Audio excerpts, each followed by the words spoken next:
الحمدللہ رب العالمین والصلاة والسلام علی سید الانبیاء والمرسلین محمد وآلہ واصحابہ اجمعین اما بعد فاعوذ باللہ من الشیطان الرجیم بسم اللہ الرحمن الرحیم یا ایہا الذین آمنوا لا يسخر قوم من قوم عسى ان يكونوا خيرا منهم ولا نساء من نساء عسى ان يكن خيرا منهن ولا تلمزوا انفسكم ولا تنابزوا بالالقاب بئس الاسم الفسوق بعد الايمان ومن لم يتب فاولئك هم الظالمون صدق الله العظيم وقال النبي صلى الله عليه واله وسلم المسلم من سلم المسلمون من لسانه ويده او كما قال عليه الصلاة والسلام۔ عزیزان محترم، اللہ تعالیٰ نے اپنے مبارک کلام میں ارشاد فرمایا ہے، جو کتاب انسانیت کے لیے ایک ہدایت ہے اور رہنمائی ہے۔ اللہ تعالیٰ فرماتا ہے یا ایھا الذین آمنوا، اے ایمان والو، لا یسخر قوم من قوم عسى ان یکونوا خیرا منہم، کوئی مرد کسی مرد کا مذاق مت اڑائے، اس پر ہنسے مت، ہو سکتا ہے جس پر ہنسا جا رہا ہے وہ اس سے بہتر ہو جو ہنس رہا ہے۔ تو اللہ تعالیٰ نے ہمیں ایک دوسرے کے اوپر ہنسنے سے منع فرمایا ہے، ایک دوسرے کا مذاق اڑانے سے منع فرمایا۔ پھر آگے فرمایا وَلَا نِسَاءٌ مِّن نِّسَاءٍ عَسَىٰ أَن يَكُنَّ خَيْرًا مِّنْهُنَّ، کہ اور کوئی عورت کسی عورت کا مذاق نہ اڑائے، اس پر ہنسے نہ، ہو سکتا ہے جس کے اوپر ہنسا جا رہا ہے وہ اس سے بہتر ہو۔ یہ قرآن مقدس نے جو شروعاتی جملے یہ جو فرمائی اس آیت کریمہ میں کہ کسی کا مذاق نہ اڑائیں، کسی کی تحقیر نہ کریں، اور مذاق اڑانے کی بہت سی صورتیں ہوتی ہیں، بہت سے ذرائع ہوتے ہیں کہ بندہ دوسرے بندے کا مذاق اڑا لیتا ہے، اس کی توہین کر دیتا ہے، اس کو ذلت آمیز جملے کہہ دیتا ہے، اور یہ بات اس کو احساس میں نہیں ہوتی، کیونکہ دلوں سے وہ احساس ختم ہو چکے ہیں، دلوں سے وہ جذبات ختم ہو چکے ہیں جو ہمارے تعلق سے نبی علیہ الصلاۃ والسلام نے فرمایا تھا کہ ہمارا معاملہ تمام عالم اسلام سے ایک جذباتی تعلق ہے، اور وہ تعلق ایمانی تعلق ہے۔ اس تعلق کو نبی علیہ الصلاۃ والسلام نے یوں فرمایا المؤمن للمؤمن کالبنیان، ایک مومن دوسرے مومن کے لیے عمارت کی طرح ہے، یشد بعضہ بعضا، جس طرح وہ ایک دوسرے سے جڑے رہتے ہیں مومن بھی جڑے رہتے ہیں۔ اگر ہمارے جسم میں کہیں کوئی تکلیف ہوتی ہے، ہلکی سی بھی تکلیف اور درد محسوس ہوتی ہے، اس ہلکی سی تکلیف اور درد ہمارا پورا جسم محسوس کرتا ہے، اور ہم پورے جسم کو تکلیف محسوس کرتے ہیں۔ تو یہی ہمارا حال ہمارے ایمانی اور اسلامی بھائیوں سے ہمارا یہ تعلق ہے، اور اللہ ہی جانتا ہے کون کتنا بہتر ہے، کون کتنا افضل ہے۔ بندہ اپنی زبان سے کہہ دے ہم اتنے افضل ہیں، ہمارا یہ معیار ہے، ہمارا خاندانی یہ معیار ہے، ہمارے اسلاف میں ایسے ایسے لوگ گزرے ہیں، تو یہ اس کی زبان سے کہے ہوئے جملے ہیں۔ حقیقت میں اللہ تعالیٰ خوب جانتا ہے کون کس معیار کا ہے، کون شخص کس معیار کے مطابق زندگی گزار رہا ہے، اس کا علم اللہ تعالیٰ کو ہے۔ تو بندے بحیثیت ایمان کے سب برابر ہیں، اور روز محشر ایمان کی بنیاد پر ہی فیصلہ ہونا ہے، روز محشر اعمال کی بنیاد پر فیصلہ ہونا ہے۔ روز محشر اللہ تعالیٰ اس بنیاد پر فیصلہ نہیں کر دے گا بندے کا کس جگہ سے تعلق تھا، کس خاندان سے تعلق تھا۔ ہمارا جب قبرستان میں گزر ہوتا ہے اور ہم جب قبرستان جاتے ہیں تو وہاں پہ ہر قسم کے لوگ آرام فرما رہے ہیں.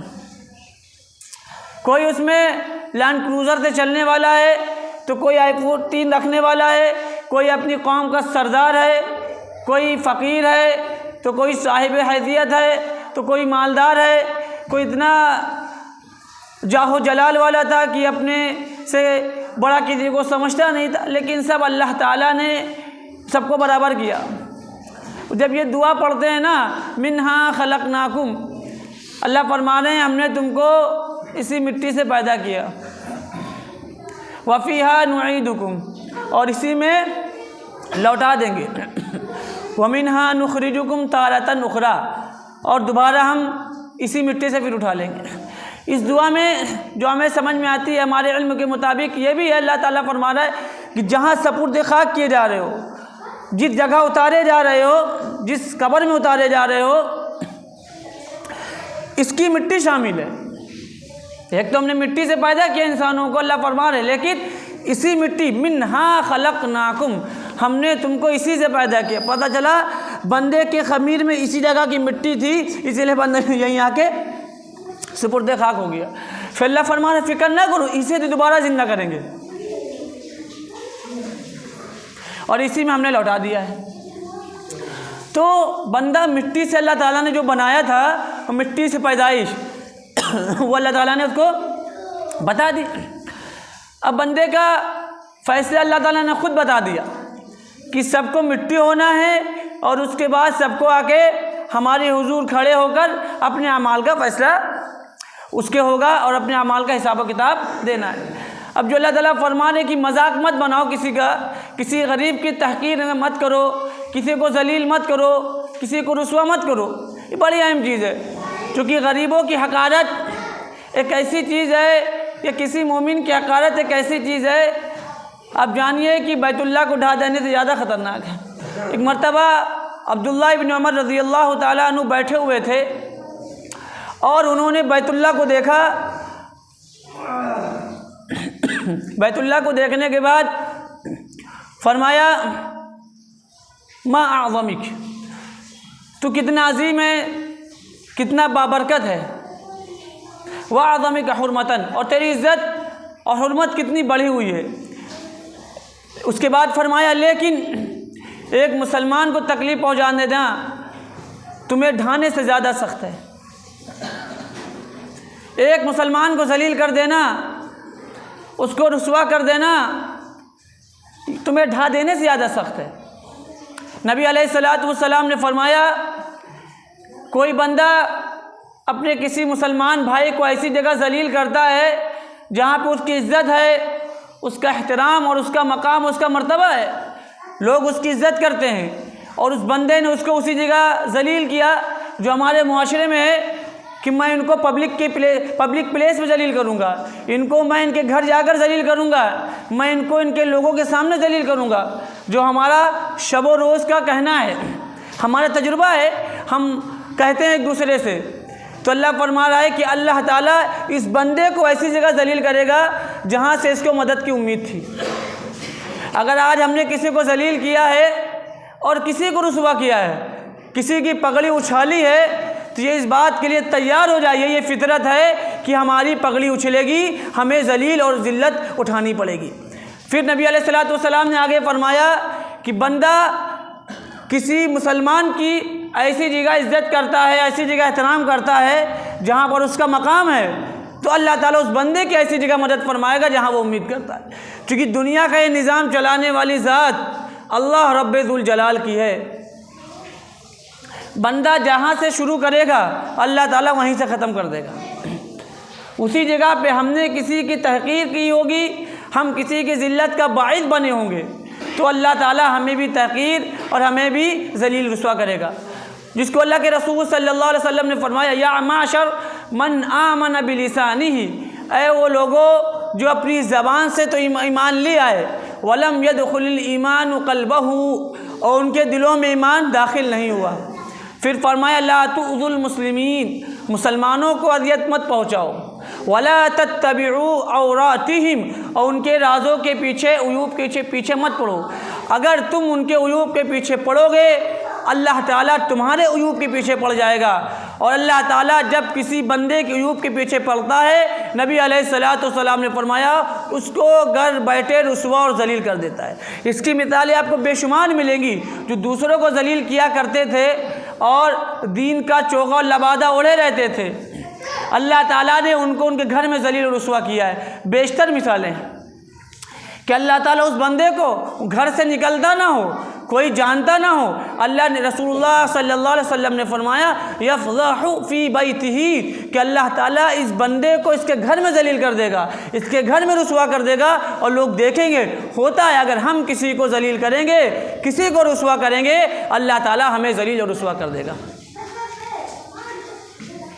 تو یہ یاد رکھیں کہ اگر ہم نے کسی کو ذلیل کیا، کسی کے گھر کے معاملات کو چوراہے پہ لا کر بیان کیا، ڈسکس کیا اور لوگوں کو مزے لے لے کر بتائے، تو تیار ہو جائیے کہ ہمارے گھر کے مسائل اسی طرح کھلیں گے۔ اگر ہم نے کسی بہن بیٹی کی عزت کو تار کیا ہوگا، ذلیل کیا ہوگا، چوراہے پہ لا کر چائے پیتے ہوئے، چائے کی چسکی لیتے ہوئے اور ان کی عزتوں کو پامال کیا ہوگا، تو اس بات کے لیے تیار ہو جائے کہ ہماری عزت اسی طرح رسوا کی جائے گی، ہمیں اسی طرح ذلیل کیا جائے گا جس طرح ہم نے کسی کو ذلیل کیا تھا۔ یہ ہم نہیں کہہ رہے، یہ اللہ فرماتے ہیں اور اس کا حبیب محمد رسول اللہ صلی اللہ علیہ وسلم فرماتے ہیں۔ صحیح احادیث ہیں کہ اللہ کے رسول صلی اللہ علیہ وسلم نے فرمایا کہ اللہ تعالیٰ رسوا کرتا ہے، اور رسوائی ہوتی ہے، بہت زبردست رسوائی ہوتی ہے، ایسی رسوائی ہوتی ہے کہ وہ بندہ کہیں معاشرے میں منہ دکھانے کے قابل نہیں ہوتا۔ اسی لیے نبی علیہ الصلوۃ والسلام نے فرمایا کہ مسلمان کی تعریف فرمائی کہ مسلمان ہے کون؟ فرمایا المسلم من سلم المسلمون من لسانہ و یدہ، مسلمان وہ ہے جس سے دوسرے مسلمان، بلکہ میں یوں کہوں کہ اس سے تشریح میں کہ سارے لوگ اس کی زبان سے اور اس کے ہاتھ سے محفوظ رہیں۔ حقیقی وہ مسلمان ہے کہ جس کی زبان سے اور ہاتھ سے دوسرے لوگ محفوظ ہوں، وہ ایک مسلمان ہے۔ نبی علیہ الصلوۃ والسلام کی زبان مبارک سے نکلے ہوئے الفاظ ہیں کہ آپ نے فرمایا مسلمان اس شخص کو کہتے ہیں جس کی زبان اور ہاتھ سے لوگ محفوظ ہوں۔ اگر بندے کی زبان سے اور ہاتھ سے دوسرے لوگ محفوظ نہیں تو وہ مسلمان نہیں ہو سکتا، وہ مومن نہیں ہو سکتا۔ اگر ہماری زبان صحیح نہیں ہے، ہم شادیوں میں جا کر غریب باپ کو اس وجہ سے ذلیل کر رہے ہیں کہ اس کے باپ سے کھانا پکوانے میں کوئی کمی رہ گئی تھی۔ ہم جب دسترخوان پہ بیٹھے ہیں کرسی کے اوپر، تو ہم یہ آرڈر کر رہے ہوتے ہیں کہ بھائی گرم روٹی لے کر آؤ اور گرم چیزیں لے کر آؤ، اور وہ بندہ غریب اور پریشان جس نے اپنی پوری زندگی کا سرمایہ لگایا ہوتا ہے اپنی بچی کی وداعی کے لیے، وہ بیچارہ اس کا کس طریقے سے انتظام کرتا ہے، اس کے کلیجے اس کے دل سے پوچھے۔ لیکن ہمیں وہاں پر بھی گرم روٹی چاہ رہی ہوتی ہیں، گرم سالن چاہ رہا ہوتا ہے اور گرم چیزیں چاہ رہی ہوتی ہیں۔ یہ ہمارے معیار ہے، یہ ہمارا احساس ہے۔ ہم اس جگہ بھی تبصرے کرتے۔ بھائی میں 3-4 دن پہلے ایک دعوت میں تھا، تو ایک صاحب نے کہا کہ بھائی گرم چیز لے کر آؤ، تو سامنے والے بندے نے کہا بھائی گرم تو نہیں ہے، تو کہا زیادہ گرم نہیں کہہ رہا میں، لیکن تھوڑا تو گرم ہونا چاہیے۔ تو یہ جملے نہیں ہوتے، یہ سامنے والے کو ذلیل کرنا ہوتا ہے، یہ سامنے والے کو رسوا کرنا ہوتا ہے۔ ما حضر جو ہو اس کو کھا لیجئے اور اللہ کا شکر ادا کریے۔ نبی علیہ الصلوۃ والسلام کبھی کسی کی تحقیر نہیں کرتے۔ نبی علیہ الصلوۃ والسلام کو حدیث شریف میں آیا کہ اگر آپ کو کوئی بکری کے کھر دیتا جس کو ہم آپ کھاتے بھی نہیں، جب بھی آپ اس کو قبول فرما لیتے۔ کوئی غلام آپ کو دعوت دیتا، آپ بخوشی قبول فرما لیتے، آپ کھانا کھا رہے تھے اور ایک زانیہ ادھر سے گزری، اس نے کہا دیکھو یہ کیسا نبی اکیلے اکیلے کھانا کھاتا ہے، آپ نے بلایا آ تو بھی کھا لے، تو اس نے کہا میں اس میں کا نہیں کھاؤں گی، اس نے کہا جو آپ کے منہ کا ہے وہ نکال کے مجھے دے دیں، میں وہ کھاؤں گی۔ تو آقا نے اس کو اپنے منہ مبارک کا نکال کر دے دیا اور اس نے وہ کھا لیا اور زندگی تبدیل ہو گئی۔ زانیوں کی زندگی تبدیل ہو رہی ہے لقمہ کھانے سے۔ نبی کا لقمہ جہاں لگ جائے اس کی زندگی تو تبدیل ہونی ہے، لیکن ہم نبی کے اقوال سن رہے ہیں، پڑھ رہے ہیں، لیکن ہماری زندگی میں ایسا نہیں آ رہا۔ ہم لوگوں کی تحقیر سے باز نہیں آ رہے۔ ہم جا کر اگر کھانا کم ہے تو ہم کسی کی عزت کو چھپا لیں، لیکن ہم آ کے ہوٹلوں پر، محلوں میں اور رشتہ داریوں میں تانے دیتے ہیں۔ قرآن نے فرمایا وَلَا تَلْمِزُوا أَنفُسَكُمْ، دوسروں کو تانے مت دو۔ ہم تانے دے رہے ہوتے ہیں، جب اوقات نہیں تھی بلانے کی تو کیوں بلا لیا، جب کھانا کھلانے کی طاقت نہیں تھی کیوں دعوت دے دی۔ اس طریقے کی اس کو الفاظ سے یاد کرتے ہیں، اور وہ بیچارہ شرم کی وجہ سے اپنا سر جھکائے ہوتا ہے۔ کیوں؟ کیونکہ اس کو اپنی ذلت محسوس ہو رہی ہوتی ہے کہ وہ کیا جواب دے گا۔ کوئی بندہ خوشی سے نہیں چاہتا کہ میری ذلت ہو۔ آپ بتائیں حضرت، کوئی چاہتا ہے کہ ہماری ذلت ہو جائے؟ کوئی چاہتا ہے کہ ہم رسوا ہو جائیں؟ دنیا میں ہر چیز واپس آ سکتی ہے، سب چیز واپس آ سکتی ہے۔ آپ کو علم اگر دیکھنا ہو، آپ علمی مراکز میں چلے جائیں، خوب علم ملے گا آپ کو۔ آپ ندوہ چلے جائیں، دیوبند چلے جائیں، مدارالعلوم چلے جائیں، اور دینی درسگاہ جہاں جہاں آپ چلے جائیں، انشاءاللہ آپ کو علم ملے گا، علم کے حلقے ملیں گے۔ آپ امیروں کے پاس چلے جائیں، آپ کو مال مل جائے گا، لیکن عزت اگر ایک بار چلی جاتی ہے تو دوبارہ نہیں آتی۔ اس کے اندر بڑی غیرت ہے۔ ایک بار عزت چلی گئی، ایک بار کسی کی پگڑی اچھال دی گئی تو اس کی عزت واپس نہیں آتی۔ تو عزیزان محترم، ہم کسی کی پگڑی کو مت اچھالے، ہم کسی کو ذلیل مت کرے، ملے تو کھا لے اور اللہ کا شکر ادا کرے، الحمدللہ الذی اطعمنا، اے اللہ تیرا شکر تو نے ہمیں کھلایا۔ نہیں مل رہا تو صبر کر لے، چلے آئیں، اور اگر پوچھے سامنے والا بندہ تو ہمیں تو یہ کہنا چاہیے جی ہم نے کھا لیا کھانا۔ بالکل آپ بے فکر رہیں، آپ پریشان نہ ہو، کیونکہ ایک مسلمان کی ذلت ہماری ذلت، ایک ایمان والے کی ذلت ہماری ذلت، ایک ایمان والے کی توہین ہماری توہین ہے۔ جناب یہ یاد رکھیں، اس کو بیٹھا لیں۔ قرآن نے جو فرمایا یا ایھا الذین آمنوا، اے ایمان والو، لا یسخر قوم من قوم، ایک دوسرے کا مذاق مت اڑاؤ۔ فرما دیا واضح طریقے سے اللہ تعالیٰ نے کہ مذاق اڑانے کا سبب بھی نہ بنے اور نہ کسی کا مذاق اڑائیں۔ جا کر آپ سوچیں، ایک بوڑھا باپ جس کی 50 سال کی عمر ہو گئی، اس کی داڑھی کے بال سفید ہو گئے، اور اس نے کس طریقے سے انتظامات کیے کہ میری بچی عزت کے ساتھ، احترام کے ساتھ دوسری جگہ چلی جائے، لیکن ہم صرف اور صرف 2 لقموں کی وجہ سے اس کو ذلیل اور اس کی عزت کو تار تار کر دیتے ہیں۔ کیا آقا نے یہی سکھایا تھا؟ اب بتائیں، کیا آقا نے ہمیں اسی بات کی تعلیم دی تھی؟ آقا نے تو ہمیں اس بات کی تعلیم دی تھی، من ستر عیبا سترہ اللہ فی الدنیا والآخرہ، فرمایا تھا جو شخص دنیا میں کسی کے عیب کو چھپائے گا، سترہ اللہ فی الدنیا والآخرہ، اللہ تعالیٰ آخرت میں اس کے عیوب کو چھپائے گا۔ اگر ہم چاہتے ہیں کہ ہماری ذلت نہ ہو آخرت میں، تو ہم دنیا میں لوگوں کے عیوب کو چھپائیں، لوگوں کے رازوں کو چھپائیں، اگر پتہ ہو تو بھی نہ بتائیں، اپنے ساتھ قبر میں لے کر چلے جائیں۔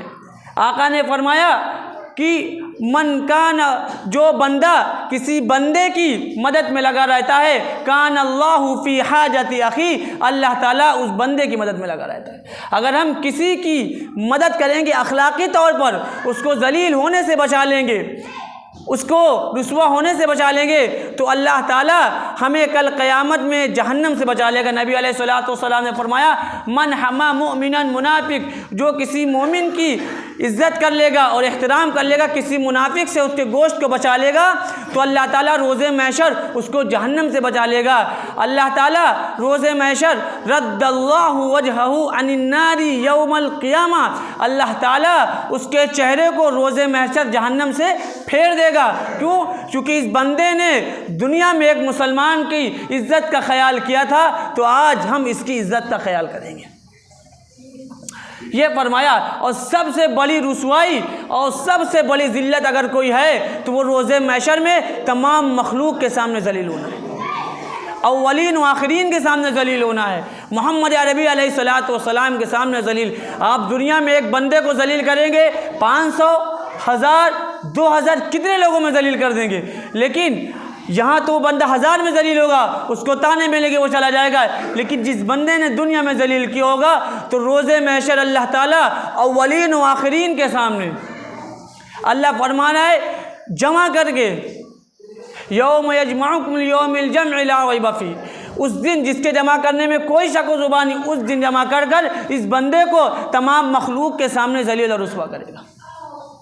تو اس کا خاص خیال رکھیں کہ ہمارا یہ مقصد ہونا چاہیے کہ ہماری زبان سے اور ہمارے ان ہاتھوں سے کسی کو تکلیف نہیں پہنچنی چاہیے۔ اگر بندہ کسی کے ذلیل ہونے کا سبب بن رہا ہے، اس کی عزت کو کم کر رہا ہے، تو ہماری بھی ذلت ہوگی، یہ بات طے شدہ ہے، ہمیں بھی ذلیل ہونا پڑے گا، یہ بات یقینی ہے، قطعی یقینی ہے۔ اس پر کوئی کہے میں ذلیل نہیں ہوگا، میں نہیں مان سکتا، کیونکہ نبی علیہ الصلوۃ والسلام نے فرمایا، واضح احادیث ہیں کہ بندہ کسی کو ذلیل کرے گا تو آقا نے فرمایا اللہ اس کو ذلیل کرے گا۔ جو بندہ کسی کی عزت کی حفاظت کرے گا اللہ تعالیٰ اس کی عزت کی حفاظت کرے گا۔ تو ان چیزوں کا خیال کریں کہ خدا را کسی کو ذلیل نہ کرے، کسی بوڑھے شخص کو ذلیل نہ کرے۔ اللہ کے رسول صلی اللہ علیہ وسلم نے فرمایا، جو شخص کسی بوڑھے کی عزت کر لیتا ہے، احترام کر لیتا ہے، اس کے بڑھاپے کی وجہ سے، اس کی عمر کی وجہ سے، تو اللہ تعالیٰ اس کے بڑھاپے پر ایک ایسا شخص مقرر کر دے گا جو اس کا احترام اور اس کی عزت کرے گا۔ اگر ہم چاہتے کہ ہمارے بڑھاپے پہ ہماری عزت ہو، ہمارا احترام ہو، تو آقا نے ہمیں سکھایا ہے کہ ہم ہر بوڑھے کی عزت کریں، ہر عمر دراز کی عزت کریں، اس کا خیال کریں، اس کے مقام کا خیال کرے، اس کے مرتبے کا خیال کرے، اس سے آپ سے بات کرے، جناب سے بات کرے، چونکہ وہ ہمارے والد کی عمر کا ہے، وہ ہمارے چچا کی عمر کا ہے، وہ ہمارے دادا کی عمر کے، ان کا خیال رکھے۔ یہ نبی علیہ الصلوۃ والسلام نے حقوق فرمائے کہ ایک مسلمان کے دوسرے مسلمان کے اوپر یہ حقوق ہیں جو آپ صلی اللہ علیہ وآلہ وسلم نے فرمائے۔ تو قرآن نے جو فرمایا اس پر خاص عمل کرے۔ کیا ہم عمل کب کریں گے؟ قرآن نے فرمایا، هل ينظرون الا ان تأتيهم الملائکہ، کیا اس کے سوا کسی اور چیز کا یہ انتظار کر رہے ہیں کہ جب ان کے پاس فرشتے آ جائیں، مطلب موت کے فرشتے کھڑے ہو جائیں، او یأتی ربک، یا آپ کا رب آ جائے، او یأتی بعض آیات ربک، یا آپ کے رب کی کچھ نشانیاں آ جائیں، کیا جب یہ توبہ کریں گے؟ یوم یأتی بعض آیات ربک، جس دن کو یاد کریے جس دن آپ کے رب کی کچھ نشانیاں آ جائیں گی، یعنی سورج مغرب سے طلوع ہونے لگے گا اور ڈوب جائے گا، دجال نکل آئے گا، سیدنا عیسیٰ علیہ الصلوۃ والسلام کا ظہور ہو جائے گا، یاجوج ماجوج آ جائیں گے، تو قرآن نے فرمایا لم تکن آمنت من قبل، اس شخص کا ایمان بھی قبول نہیں ہوگا جو اس سے پہلے ایمان نہیں لایا، او کسبت فی ایمانہا خیرا، اور اس کی کوئی نیکی بھی قبول نہیں ہوگی جس نے ایمان کے ساتھ اس سے پہلے نیکی نہیں کی۔ پھر فرمایا قل انتظروا انا منتظرون، اے نبی جی ان سے فرما دیجئے، ان سے کہہ دیے تم انتظار کرو، ہم بھی انتظار کر رہے ہیں، اس دن کا ہم بھی انتظار کر رہے ہیں۔ تو اس دن کے آنے سے پہلے ہمیں مکمل انشاءاللہ العزیز عمل کرنا ہے۔ سب سے بہترین مسلمان فرمایا تھا نبی علیہ الصلوۃ والسلام نے کہ المسلم من سلم المسلمون من لسانہ و یدہ، کہ دوسرے مسلمان ہماری زبان اور ہمارے ہاتھ سے محفوظ رہیں، اس کی کوشش کریں۔ وآخر دعوانا ان الحمد للہ رب العالمین۔